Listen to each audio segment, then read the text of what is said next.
We've been through a lot in the last year. I can go back to February, where it all started, maybe. Like my first year running them skates was definitely a struggle. Like it was a lot of learning how to balance money and understanding production, and I got into a position where I became an import-exporter, and I had never done that with Valo. I was a different position in that world. So I had to learn, from ground up. I didn't know what the hell I was doing. Knew all these acronyms like A, B, C, D, the acronyms are the hardest part. Okay, that cost $1,000. I get. I had to learn how that whole world worked, and thankfully, with the smart friends that I knew who had my back. A lot of people who don't know who they are. I'll name him Amit. Shout him out. This show's about shout-outs. He's like the saving grace behind everything that no one really knows, but he introduced me to the factories. Anyway, it's kind of lost my train of thought right now, but that was the original question. Yeah, no, but you're trying to think of the acronyms in your head. The molds, how the molds are being created. Molds began, so yeah. going back to February, the sales, so we got this first, as everyone probably knows here, the first run of skates did really well. I bumped up the numbers, doubled it. This is like a whole crazy year. Lots happened since then. So I finally got everything here. It was actually July, August. Last year, everything finally got to America. And through growing pains, I learned shipping, to Europe. I learned, the cost of money, labor. Okay, I have great friends who came in to help, from Reina to the whole team.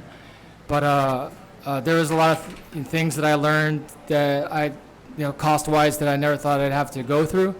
So that put me back. That set the company back a lot. Unexpected cost. Yeah, I'm new at this. I'm just like any skater out there. I didn't go to school for this. It's trial and error. So luckily, I got through the shipment. It went well. For the most part, everyone got their skates, which was a huge accomplishment. For the most part. Yeah, well, that was the thing. Some shops, say for Brazil, they got theirs really when the Dars landed. So what I learned was, okay, you got when you come out with one thing, you got to come out with something new.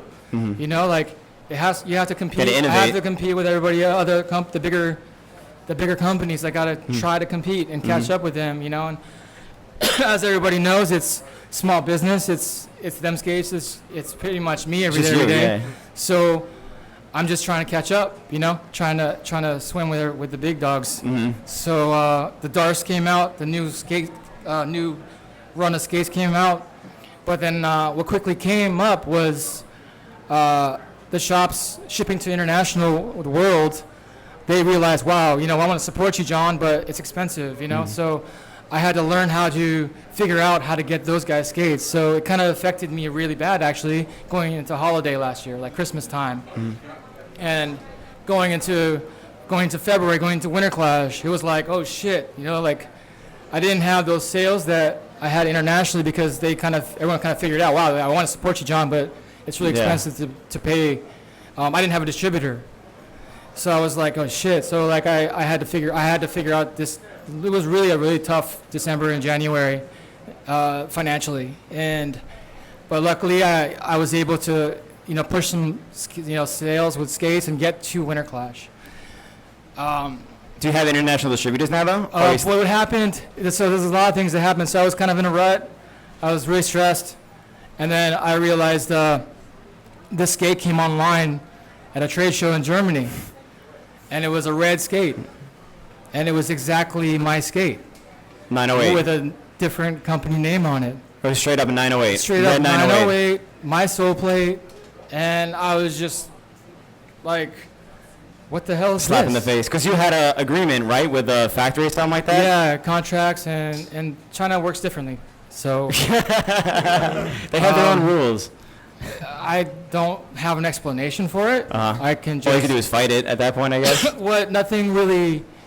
The thing is, it was never made, so that's the biggest thing. I put out that fire. Yeah. But then obviously the people who do know about it found out, and it was kind of on the internet. I think a lot of people thought it was Photoshop. How'd you find out about it? Is that how you found out about it? Did someone posted a picture or something?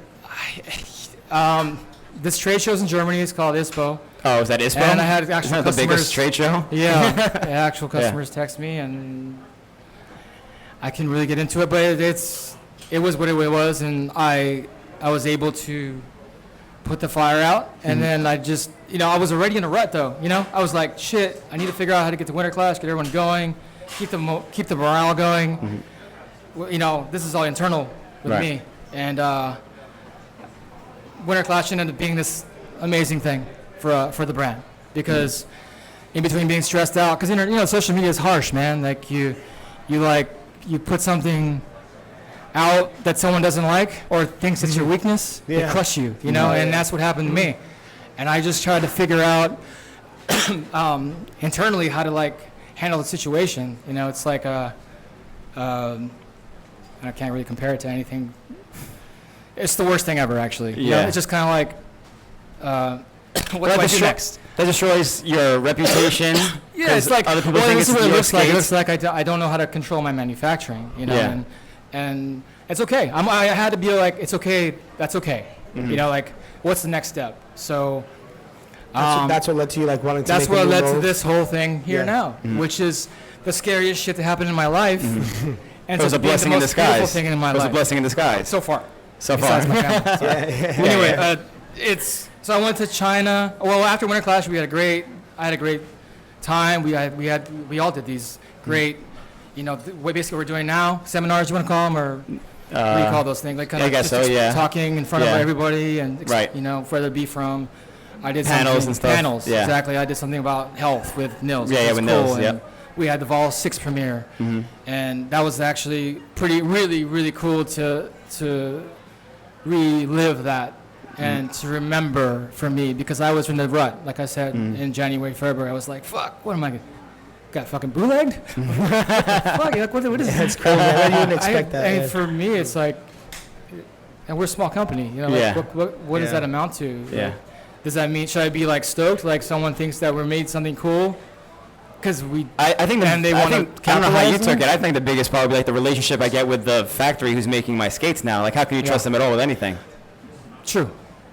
Did you not think that? I did. Yeah. So I went to China, and thankfully I You had to go to China. went to China in April this year.